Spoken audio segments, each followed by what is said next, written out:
A'udzubillahi minasyaitonirrajim. Bismillahirrahmanirrahim. Assalamualaikum warahmatullahi wabarakatuh. Alhamdulillah. Alhamdulillahilladzi kana bibadihi khabiran basira. Tabarakalladzi ja'ala fis sama'i burujaw wa ja'ala fiha sirajaw wa qamaran munira. Asyhadu an la ilaha illallah wa asyhadu anna Muhammadan abduhu wa rasuluh. La nabiyya ba'dah wa la rasula ba'dah wa ala alihi wa ashabihil faizina bisyarafil akbar. Yang terhormat Bapak atau Ibu Dewan Juri, yang saya hormati, Dewan Guru yang sangat saya cintai, dan teman-teman yang berbahagia.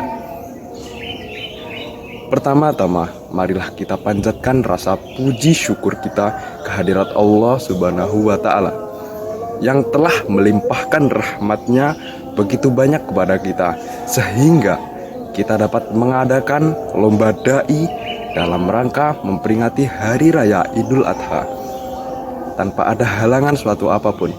Amin, amin ya robbal alamin. Sholawat beriringan dengan salam semoga tetap tertujukan kepada junjungan kita, Nabi Agung Muhammad Sallallahu Alaihi Wasallam, yang berkat jasa-jasa beliau kita bisa merasakan menghirup udara dengan segar pada zaman ini.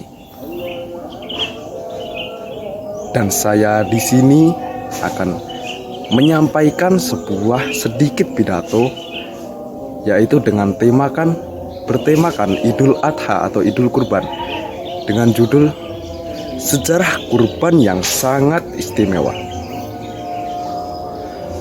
Baiklah teman-temanku yang dirahmati Allah, Hari Raya Kurban merupakan hari raya untuk seluruh umat muslim di dunia ini, yang itu bisa dilewatinya dalam 1 tahun sekali. Hari Raya Kurban di sini sangat bermakna sangat dalam, yang dapat kita ambil dari hikmahnya. Kurban berarti mengorbankan apa yang kita miliki untuk kepentingan bersama. Hal ini merupakan syariat Allah. Allah telah berfirman dalam surat Al-Kautsar yang berbunyi Fasholli lirabbika wanhar, yang artinya maka sholatlah karena Tuhanmu dan berkorbanlah. Dari sini kita dapat mengambil hikmahnya. Sholat itu utama. Allah memerintahkan kita untuk sholatlah. Ini karena kewajiban seorang muslim di dunia ini adalah sholat. Tapi tidak lupa dari itu, Fasholli lirabbika wanhar, yaitu dan berkorbanlah. Allah telah menegaskan kita dalam surah Al-Kautsar ini, kita untuk mengorbankan apa yang kita punya. Dalam Islam, setiap hari raya Idul Adha kita mengorbankan hewan atau binatang ternak seperti sapi, kambing, domba, unta, kerbau, dan lain sebagainya. Tetapi Allah tidak memperbolehkan kita untuk mengorbankan hewan-hewan seperti ayam, babi, anjing, dan lain sebagainya. Karena kenapa?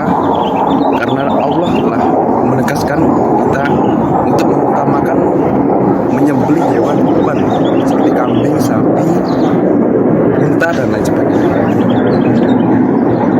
Sejarah kurban sendiri berawal dari kisah Nabi Ibrahim dan Nabi Ismail yang diuji kesabarannya oleh Allah Subhanahu wa Ta'ala.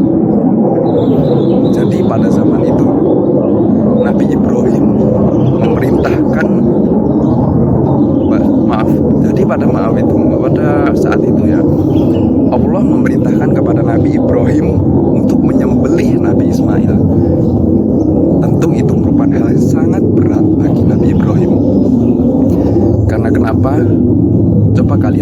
bayangkan sendiri, Nabi Ibrahim diperintahkan menyembelih Nabi Ismail yang merupakan anaknya sendiri. Coba bayangkan jika kalian dalam posisi Nabi Ibrahim, apa yang akan kalian lakukan? Apakah kalian akan menyembelih anak kalian sendiri? Nah, tentu itu membutuhkan hati yang sangat kuat untuk bisa menyembelih anaknya sendiri. Namun Nabi Ibrahim tidak akan terus menghormati apa yang dikatakan oleh Tuhannya, yaitu untuk menyembelih Nabi Ismail. Maka dengan berat hati Nabi Ibrahim melaksanakan tugasnya tersebut. Dan akhirnya Nabi Ibrahim menyembelih Nabi Ismail dengan kerelaan hatinya atas izin Allah. Sebelum Nabi Ibrahim menyembelih leher Nabi Ismail, Allah menggantikannya dengan hewan kurban, yaitu dengan domba yang sangat besar. Nah, dari sini kita dapat mengambil hikmahnya.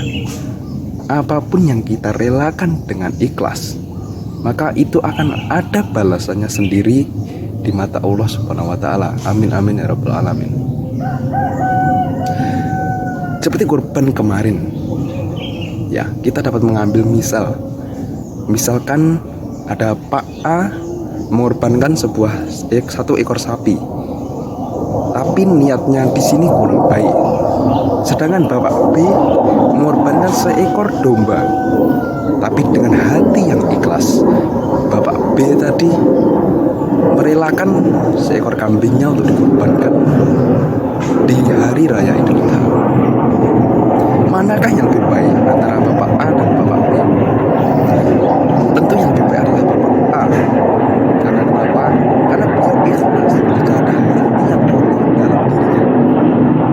Sedangkan Bapak A tadi, ya memang dia mengorbankan sapi yang harganya lebih murah daripada harga kambing. Beliau ada niat yang kurang baik, yaitu misalkan beliau agar bisa melihat tenaga tenaganya kalau uangnya itu banyak. Jadi dia ada sifat takabur dalam dirinya, yaitu biar orang lain tahu kalau uangnya banyak, ya kan? Jadi alangkah lebih baiknya dari sini kita mengambil hikmah dari cerita tersebut.